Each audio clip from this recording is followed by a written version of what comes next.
that. Nobody knows. Maybe it is. Nobody really watches these things anyway. So nobody knows.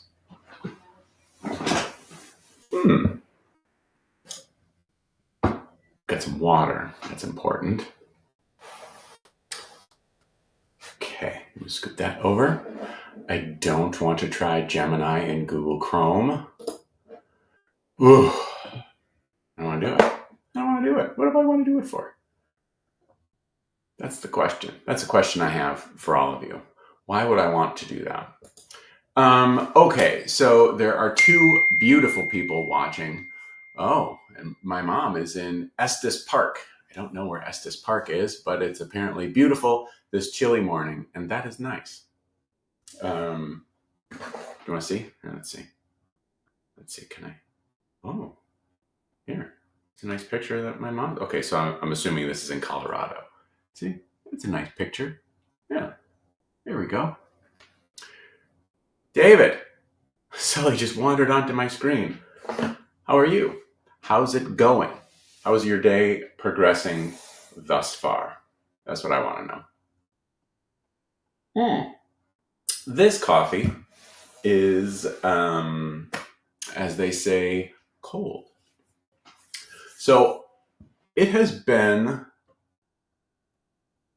I've had a fun couple of weeks.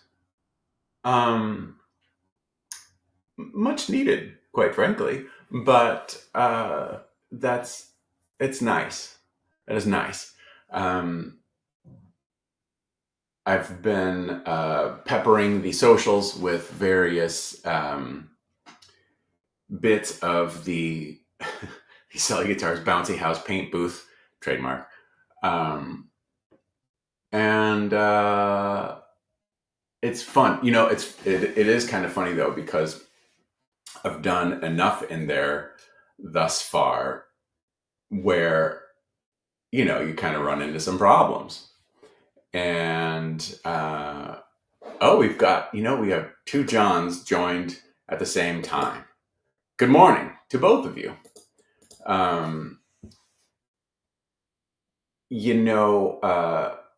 It has been cooler this week.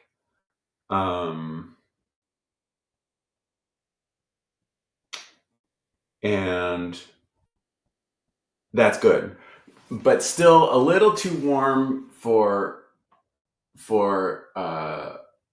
what I wanted to do. So there were some things that I was able to do to work around, and that's good. But it's funny. And I think I shared this with Adam. Maybe yesterday.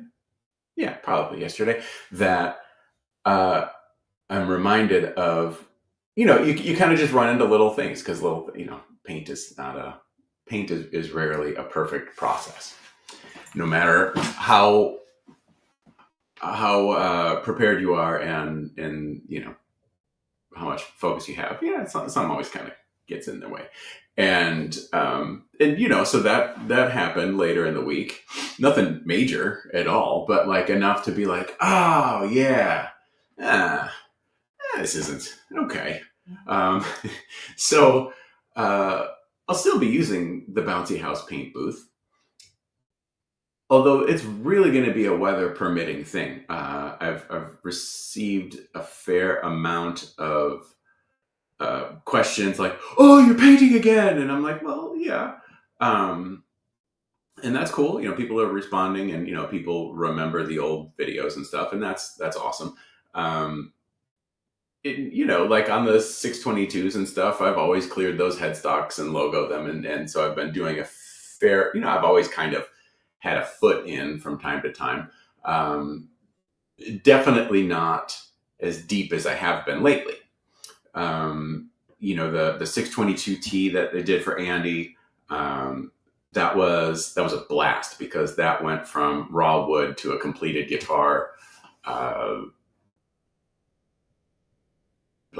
sanded wood on Monday to a completed guitar Friday, and that is nice. Now those things are,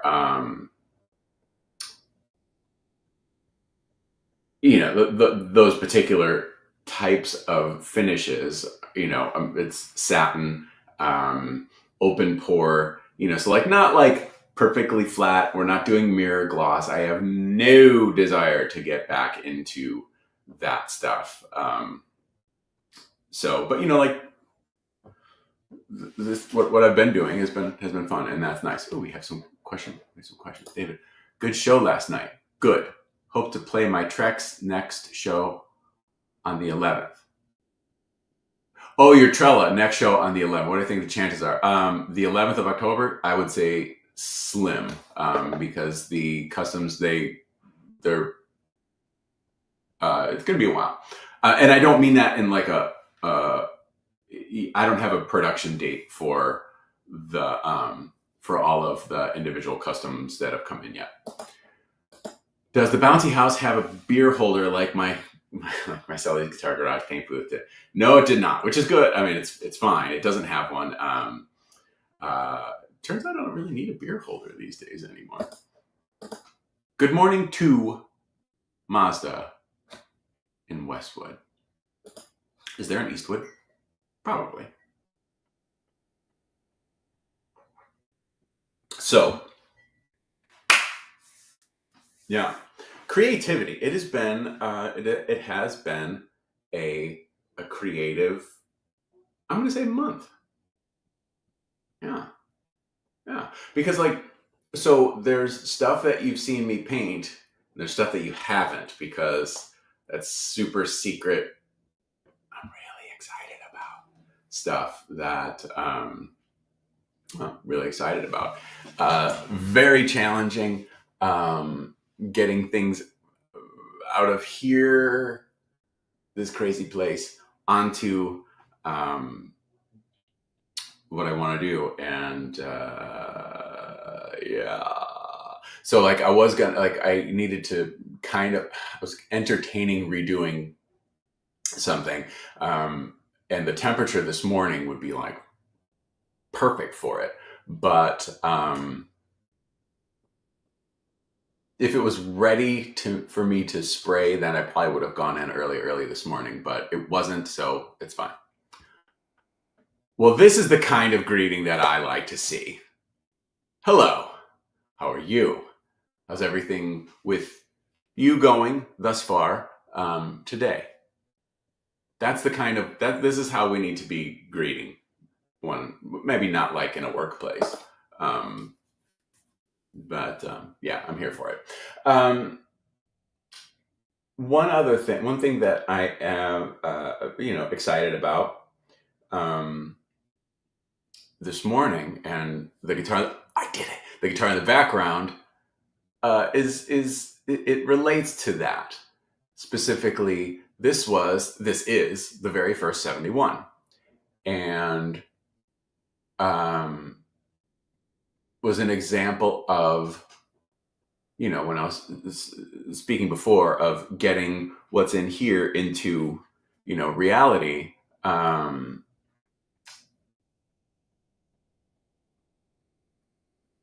that I did it again. That was it. Not worried too much about making it perfect, just making it, and let's see where we are. I have one of the things with the 71 that I have lines in the sand over certain design aspects, and certain aspects I'm a little more movable on, specifically as it relates to baritones. I really like baritones. I don't own one. I had one about 25 plus years ago, and I played it, I don't know, not very often, because it was one of those things where it was like if you're messing around with a tuning, sometimes you're like, I have no idea where I am anymore. I'm just making noise. That was kind of my relationship with that particular baritone. But the one thing that I really like about them is I really like where they sit sonically, in between, a guitar and a bass, but they remind me of a cello. And a cello is a very, very, very powerful sounding instrument. And a baritone guitar is that as well. And I don't necessarily mean a powerful instrument as it relates to a baritone guitar, specifically with distorted sounds. I mean, sure. I mean, that's, that's the shortcut. But like, ever hear a baritone acoustic or a baritone played clean? Of course you have. You're a person of the world. You've experienced things. But I really like them. I think they're neat, and I do have some lovely clients who want baritones, and it's fun because it's like, judging from my experience making 7 strings, I'm not just gonna make one and just hope it sells, because if I've learned anything from 7-string Ravens, that specific body shape is very niche. A 7-string is still a niche thing. And that particular color, that shipwreck blue, I love that color. It's great. It's a nightmare to photograph, but it was like niche on niche on niche. And I think, baritones to a certain extent are kind of like that too. And obviously you can make a broader appeal if you use a more, traditionally accepted body shape. But, if I'm trying to get somebody, anyway, yeah, and end of that. But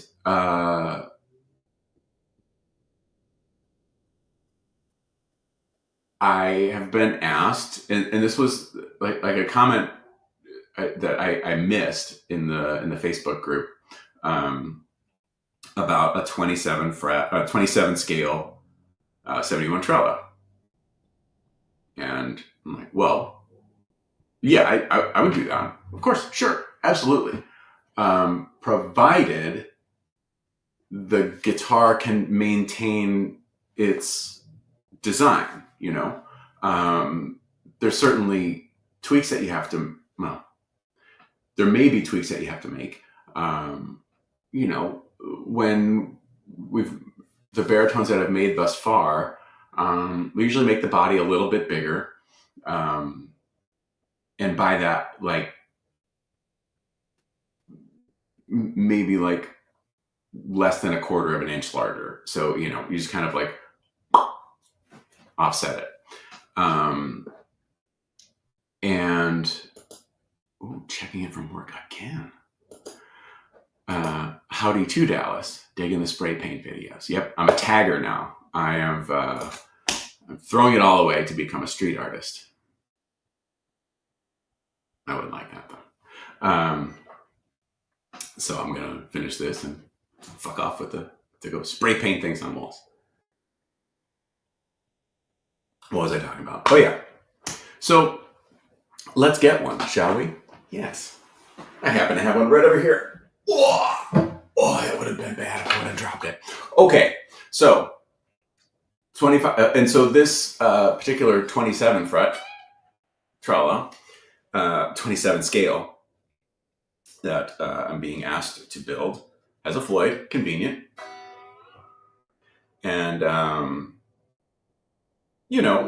so when you're designing something for a longer scale, some of the considerations you have to do is like,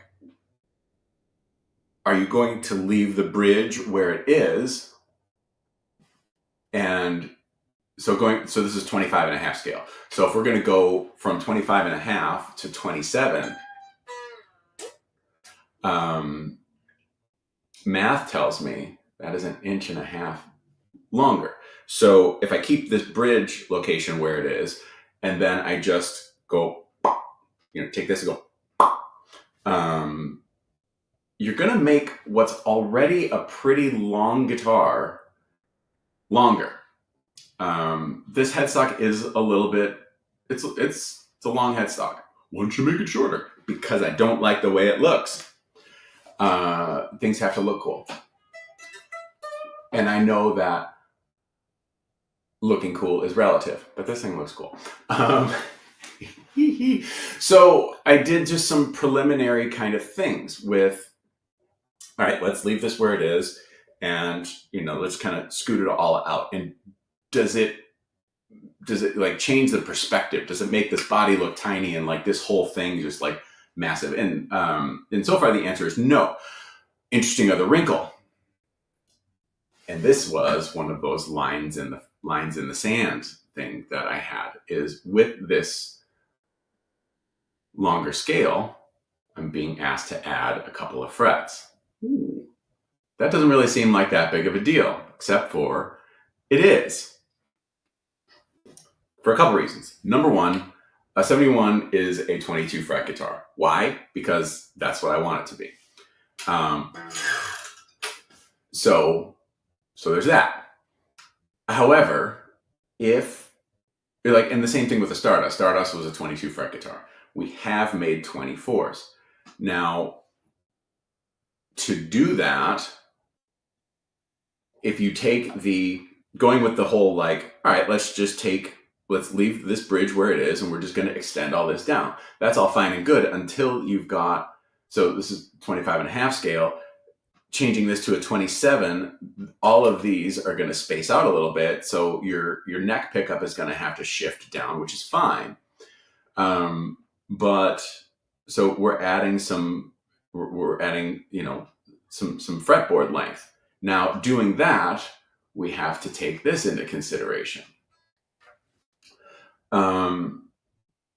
What I don't want to have happen, and this has been a thing for me with baritones, is you have to balance what looks right.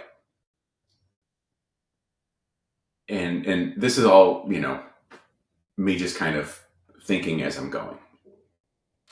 And if we scoot all this down, and like I said, this is gonna scoot down already, but then if I'm gonna scoot it down to accommodate a couple of extra frets, this is gonna come down to about like here, and that's gonna look dumb. I think it's gonna look dumb because it just, years ago, and I don't know if they still do this. Warmoth, they make, replacement necks and bodies and stuff like that. And they would make 24 fret necks based on their 22 fret bolt-on neck platform.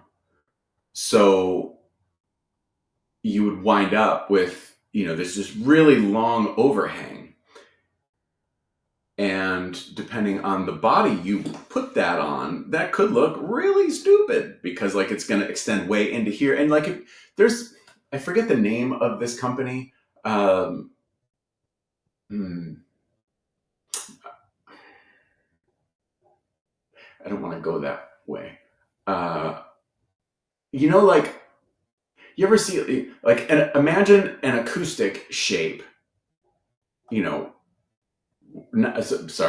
imagine this with no cutaway. So just mirror this here. And then you've got all of this fretboard and like, why even have it? It serves no purpose.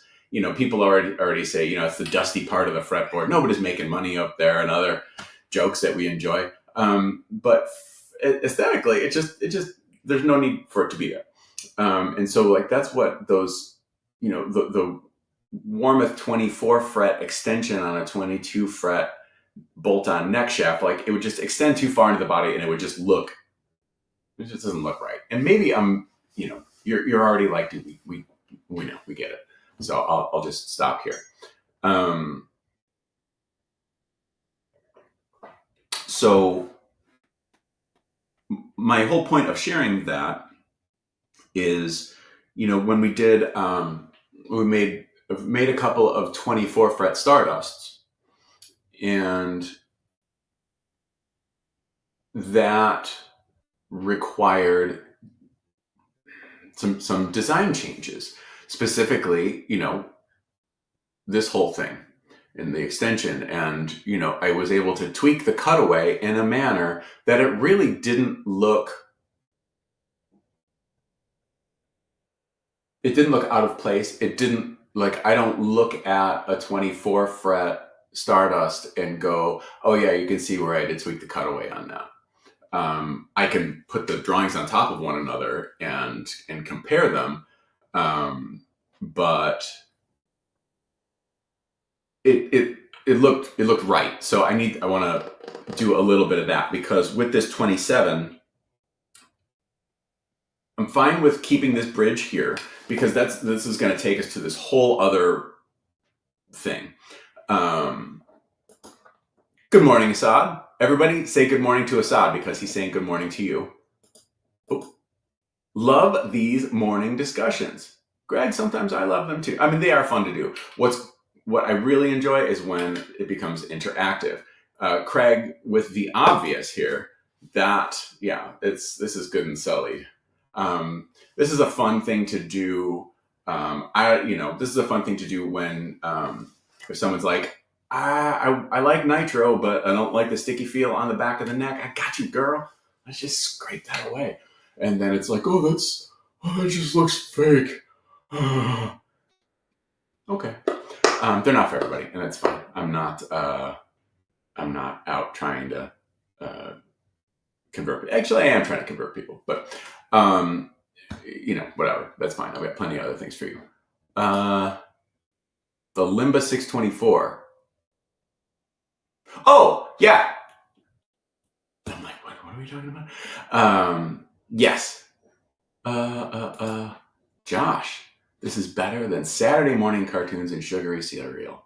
Always good to see you, Souls. If you're old enough to remember the hanker, I got a hanker for a hunk of cheese. That's a wagon wheel. When your 10-gallon hat's feeling 5 gallons flat, a hanker for a hunk of cheese. All right. So with this, going with the keeping the bridge here, and then I don't want to just extend all this stuff out this way for reasons that I've already explained. But I don't want if I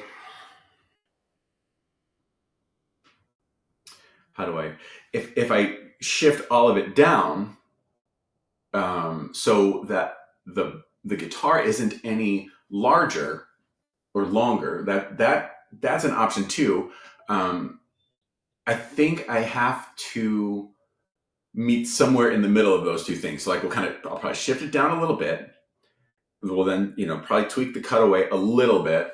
So I'll probably just use the same cutaway as what's on the Stardust 24, because those two designs share that same cutaway. Why? Because a Stardust gets its life from 71. So yeah, I'll do one of these. Kind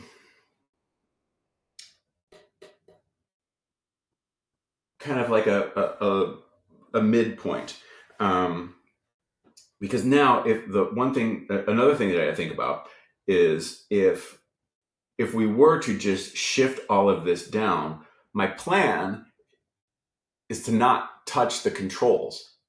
Number one, because if I don't have to, that's good. Number two, as it relates to the shape and of the body, they're where they need to be. 10 demerits for a person that says, move this up here. Move this. This is. I put a lot of work into this. I have yet to meet someone that has played one of these and say this isn't where they should be. They are. Because it is. Well, you got the bar in the way. No, you don't really.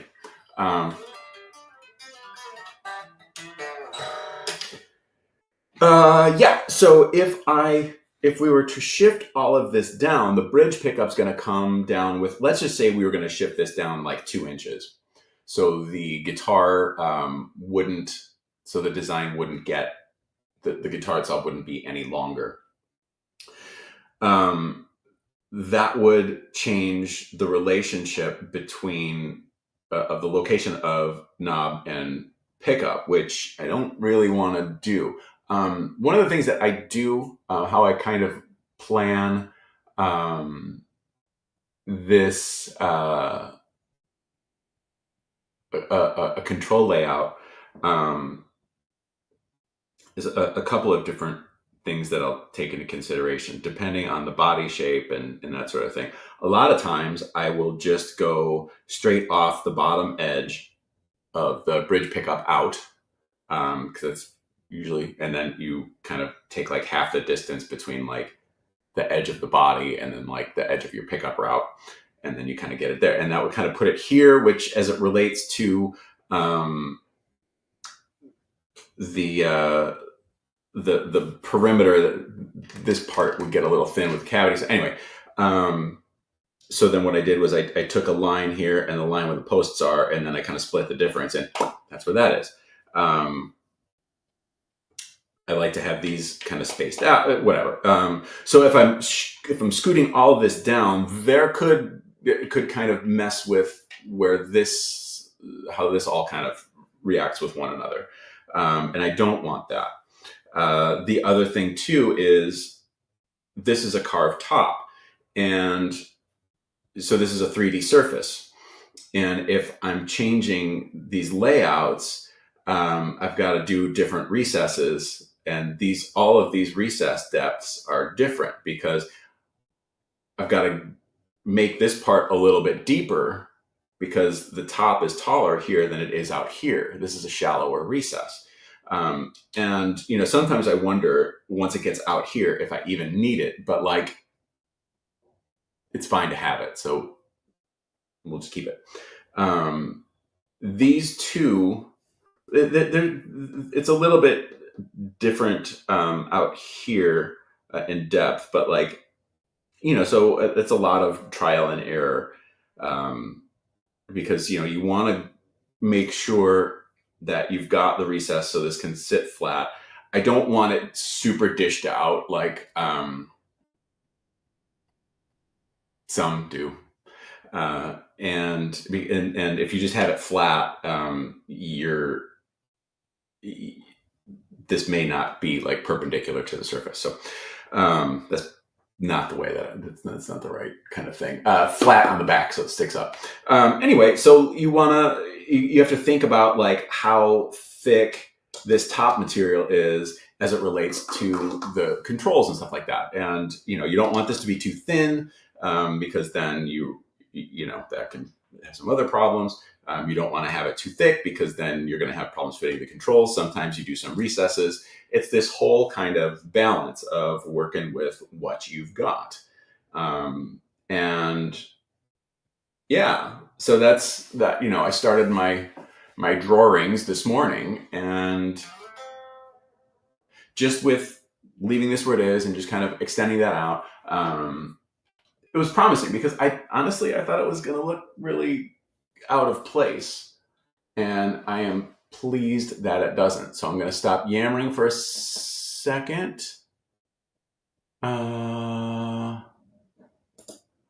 Might have been the first one to sully a guitar when you relicked your Starling years ago in the second run, maybe. No, let's see. The first sullied ones were Stevie's black Chicago flag guitar, and Nikki Sixx's Raven. Those were the first sully. But run two, yeah, that's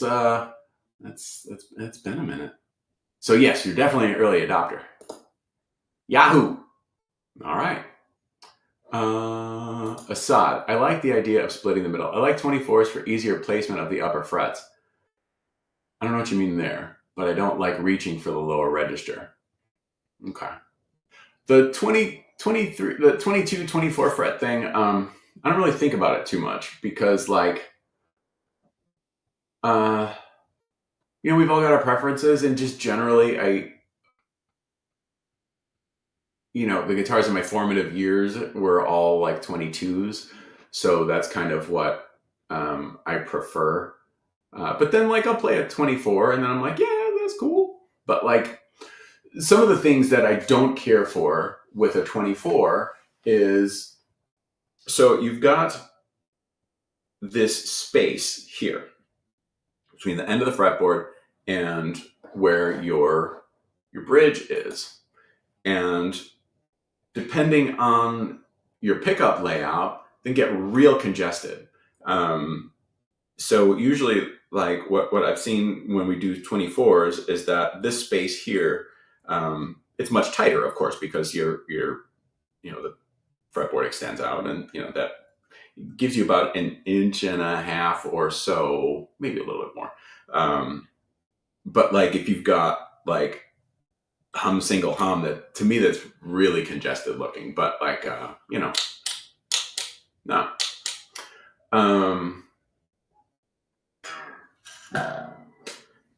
Yeah, so like to me that's another thing with my first thought when I don't get asked for a 24 fret 71 very often. Certainly I haven't been asked enough for it to truly consider it, to the point of, well, I say like, well, let's lay it out and see really if my mental picture of how that would look is wrong. It's like if we do like a 24 fret trella and, that will have to be, am I going to have to scoot this forward? And then if so, then this is going to leave a whole bunch of open visual space that I don't really want. It's stuff to consider. That is definitely a thing with Ravens. Ravens are big guitars, and there's like this huge, there's a lot of open space behind the bridge. So if you go, if you go 24 and you want to have good fret access, you've got to scoot everything down, or I guess everything up. And then that makes this area back here like much bigger. So like, I've made one once, like, I don't want to say 10 years ago, but it was before the redesign. And it was, too much negative space. So like that one is like, I'm not doing that. Although one thing that you can do, depending on how you make your neck blank sizes, you can fit, if I had a 25.5 scale, a neck for a 25.5 scale, 22 fret, non-locking nut, that size will also generally accommodate short scale 24 fret with a Floyd. Wrap your head around that for a second. So that's something to consider, with the 22 versus 24. That was something I got from Mr. J. When GJ2 released their the Shredder model, that was the 24 fret like Super Strat, and I remember him mentioning that they used the same bolt-on neck blank for the short scale 24 fret as they do the standard scale 25.5. And I kind of like went, what? How do you do that? Do you have like a really long overhang on the 25 that will allow? And he's like, no, it's the space. Let's see. Hey, Kurt. My soloist has 3 single coil sized rails, and even they're bunched together. Yeah, 24 fret. There's only so much real estate once you get past the end of the fretboard. So, certain bridges might give you a little bit more room, like a Tune-o-matic might give you a little bit of room because the studs are back a little bit further. Just because of the designs of the bridges and stuff like that. So yeah, that's just fun to do. Yeah, that's kind of what I've been thinking about this morning. And, I've had this conversation with friends that do this for a living, and talking about like creativity and how while I make stuff that I came out of my brain. Well, this is derivative of the I know.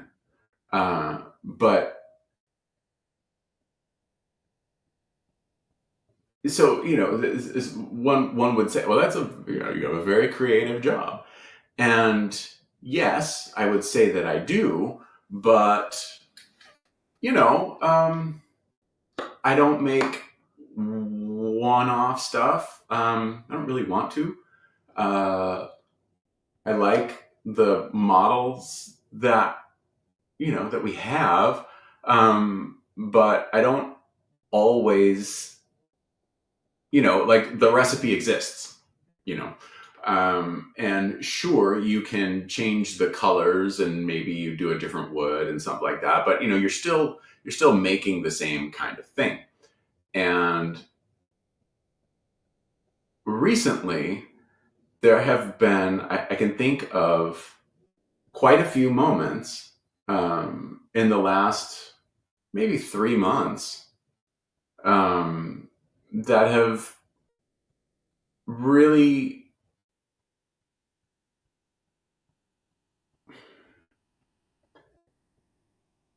kind of kind of reactivated that creative spark in my brain, which has been really nice. Yeah, it's been really nice, and I am very grateful for it, because it's nice to feel inspired, because I don't all the time. I don't most of the time, and I don't mean that in like, oh, I just walk through life and I'm like, oh, it's so cloudy. But it's time to make the donuts. Even if you love donuts, sometimes maybe you don't want to make a donut. But yeah, so the premise, the idea of this 27 fret, I keep saying 27 fret because like I did a 27 fret revolution that was short scale. And so this 27 scale, 24 fret Trella, it's got some wheels spinning, and it's making me go to some spaces in my brain that I don't always get to visit. So that's nice. Rogelio Lozano, cool looking guitar. Thank you. I will show it to you. This is 71 Trella. Yeah. Here's the back. Super comfy. We don't really need this, but it is fun. This is very sculpty. Ooh, I got a text message. This is very sculpty, super comfortable. I don't have baseball mitt hands. The upper fret axis is pretty good. Yeah, I thank you. I like it too. So much so that, while I would sell it, and this guitar is available on the website in the available stock page. This one is, Sully's personal stash, and this thing, I've seen enough people's faces light up when they play this guitar. So when the time comes that I am no longer with this guitar, provided I'm alive, there I will go, oh man, that thing was great. It is great. Thank you. Let's see. What else? Yeah, so that that design 27 scale. Now, if it was just a 24 fret, if someone just asked for a 24 fret, then I would just be like, nah, I don't want to. But maybe I'll consider it. I do. It really kind of depends on if the design, if it still looks consistent. Because like one thing, like I've seen companies that will take like a strap shape and all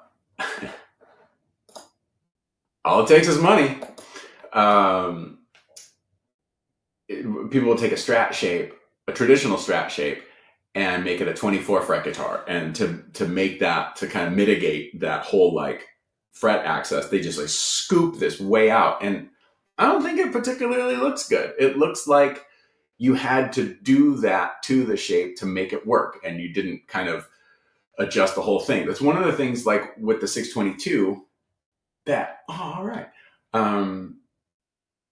While this looks like a standard strap shape, it is not. And I designed this in a manner. This one is also really good. This thing is also it's under 7 pounds. For those of you that like that sort of thing, care about it, whatever. The cutaways are definitely scooped out, and that's the nice thing, is that this body works as it is for a 22 or a 24 fret. Because I mean, as you see, like the cutaway kind of bottoms out just above the end of the fretboard, so like you can get up there. So like on the 625, the 625 has the same body shape as a 622. But yeah, so like if I were to just, this is the cutoff is fret 23. So then if we go up 24 and then 25, so that would take us up to about here. And then if I were, even if I just, you'd still hit it, you'd be fine. But if you just go sculpt this way out, it would look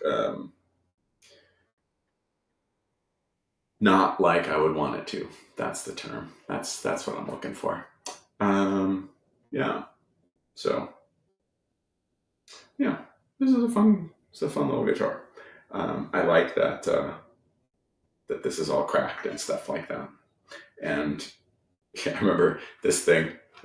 There was this spot when I took this down with me to Chile when we visited there in 22, and we're playing and we're kind of talking, and this thing's just kind of hanging on me as we're kind of talking. And there's this little spot, and I'm just kind of, we're all talking, and I realized that I'm just kind of picking at it. And it just got like, oh, okay, it's fine. Yeah, this is also this body was before we got the heels were still done. The heel contours were still done by hand, and now like this is super sculpty, and it's really comfortable. The new, not even all that new. We've been doing it for maybe 2 years now. The newer versions, the more current version, that's the term I'm looking for, has like a super sculpted out kind of thing. Much like the new 622T that you can get yourself if you are into a T style. Yeah. Yeah, man. So I've got Dolly. I've got a sticker of a like airport for CDG in Paris, and the Diamondback Silver Streak sticker. Had to do it. I'm picturing a 622T in my future. I am too. In your future. Yeah. You should get one. If you like this sort of thing, it's a very likable version. Because, I don't like Tellys. Like at all. In the least bit. Not at all. I think they're really clunky. I find there's nothing aesthetically pleasing about the original body shape. So while I'm really selling this. The 622T, you look at it and you're like, oh, it's a tilt. Well, I mean, fine. But it has, it's just a lot more comfortable. Some people really like the clunky slab plankness of a Telecaster. I am not and have never been one of those people. And like the other thing too is like when I go back to your formative years determining like what you like, and that's not to say that you throughout your life only like what you liked in your formative years. No, but the only person that I can think of that played one of those was Bruce Springsteen, and like I didn't,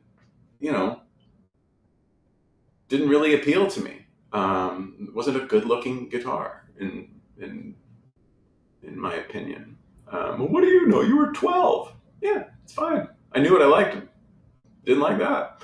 I didn't mind the Pete Townsend Schecter because like it was black and it didn't have a pick guard, and I thought it was a little cooler looking. But yeah, like that bridge and then like that weird pickup and like I don't know.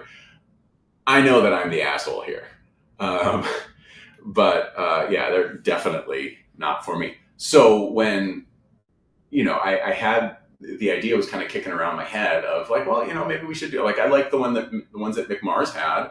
I didn't really like the shape, but like at least they didn't have like some of the appointments about Telecasters that I really don't like. And like, well, we can kind of do this. And then we had a build class near the end of last year, and somebody we had a couple of like stylized tellies, and I did what I did to that design, and I'm like, oh, I don't hate that, and it's not because I'm so full of myself that only I can design something that I'm going to like. That's not true at all. But I saw that being more palatable to a guy like me, specifically me. And the one that was finished in class, it was sent out to paint, and then we assembled it for our lovely student. And I look at it, and like it has a different head, like the class headstock, which is a little bit more. Well, it's different. But I'm looking at it, I'm like, it's not a bad looking guitar. And it addresses all of the issues that I had with it, where it gets its foundation, which is also like what the 71 does. The whole point of this was to address all of the issues that I had with the classic American single cut. So I guess, yeah, that's that. I don't know who Michael Hauser is, but if you like it, as our pal Chris Lindsay says, if you like it, I love it. But like the 622T, like we can put a trem or like a Hipshot hardtail on it, but I'm not putting one of those telly bridges on it with like no, I'm not going to do that. I will do my version of it, of that instrument, but like the metal control plate and stuff like ugh, no, not for me. Widespread Panic's original guitar player. I'm familiar with the name. That is a certain band names are, you work in a record store long enough, things get burned into your head, but I don't believe I've heard them. So good times. What else? What am I going to do today? Oh, I got to pick up some stuff from getting plaqued. So as I go back I'm done with the majority of paint work that I'm going to do. There's there's a NAMM project that I'll be handling, but so next week is kind of back to where we were, and that is QCing the 624 Pale Moon Ebony 624 PME guitars that arrived. The Conspiracy Series ones, they arrived from Korea, and so cleaning them up and like not dirty, but just doing what we do, and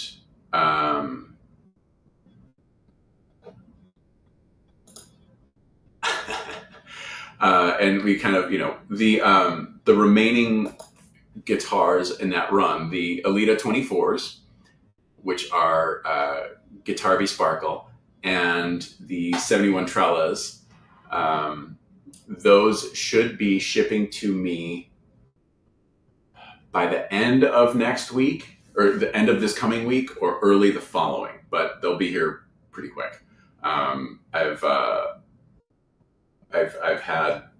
We've been constant communication. I heard tomorrow tell John 5 that playing Tally is a work. Yeah, I couldn't agree more. Especially the like with that neck heel and the cutaway. Yeah, I mean, I know John 5 has a fine time getting around on a Tally, but not my vibe. But that's all right. Again, I know I'm the asshole here. Everybody, the overwhelming majority of people absolutely love them. So, but then again, like if I liked all the stuff that was already available, I for sure wouldn't be fucking doing this for a living.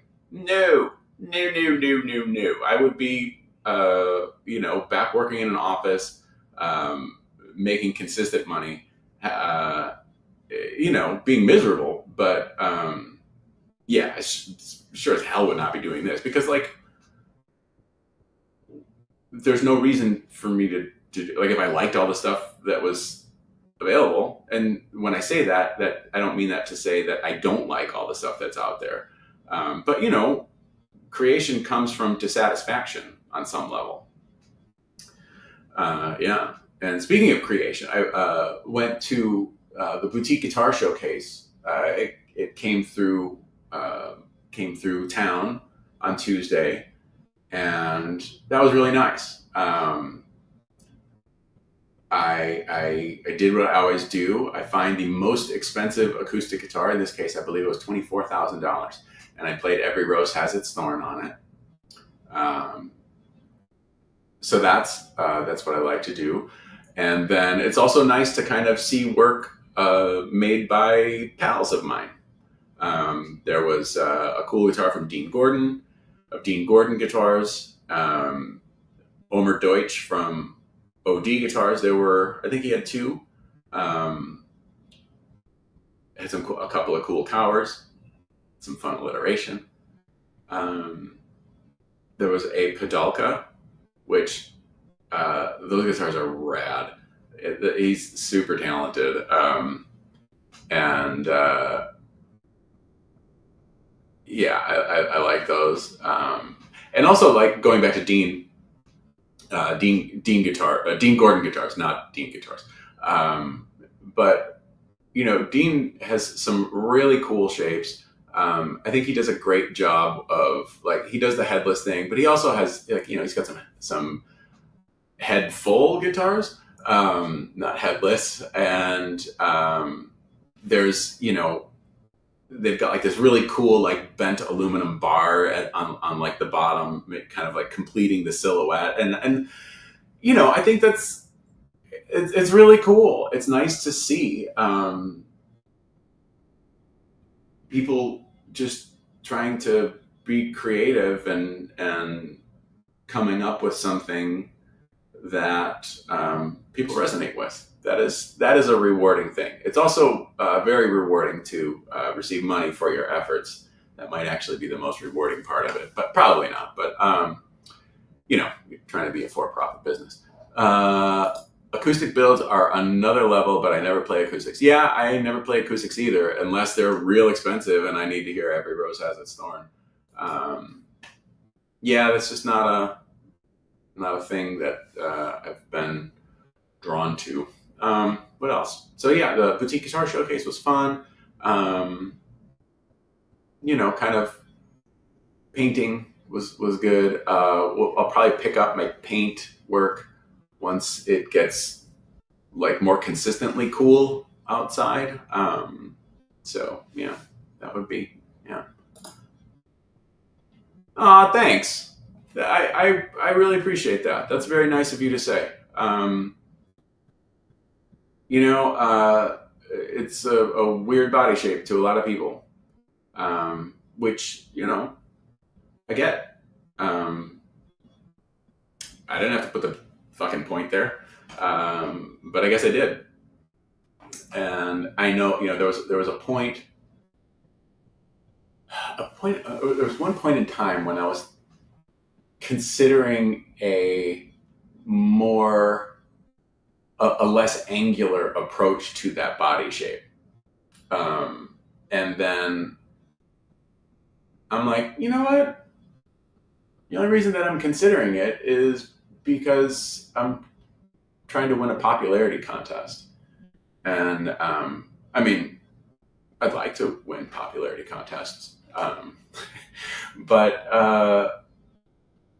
there may be a time when I have some time and I do it. Run up a flagpole and see what happens. Who knows? But that time is not now, and we've got to live in the now, because tomorrow isn't promised. Isn't that right? Yeah. So that's cool, and thank you for saying that. That means a lot. I like it when. When 71s resonate with people, I appreciate it when anybody likes anything that I've done. If someone were to say, like, actually, like someone once did, it's like the nice man thing, like we'll make those to from time to time to kind of blow off steam, but like it's an Iceman with my headstock and then the Raven drop in elevation. Someone, was being nice and like, that's my favorite thing that you've ever done. I'm like, then you do not like what I've done, and that's okay. But I don't think that that's just me reading way too much into someone being nice. Again, I am the asshole here, but you get that, and that again, it's just someone being nice and trying to show appreciation for something that you've done, and that is great, and I do appreciate that. But I do appreciate more when someone when a more Sully design, or what I consider like a core model of the lineup resonates with somebody. So that's cool. Appreciate that. That means a lot. Well, thank you. Thank you. I appreciate that. Let's start that popularity contest today. We'll do that. We got nothing else better to do. Actually, we've all got stuff to do, so let's get on with it, shall we? I appreciate you watching. I hope you found this remotely enjoyable, mildly delightful. That would be fine. So thanks for watching. We'll do it again real soon. And yeah,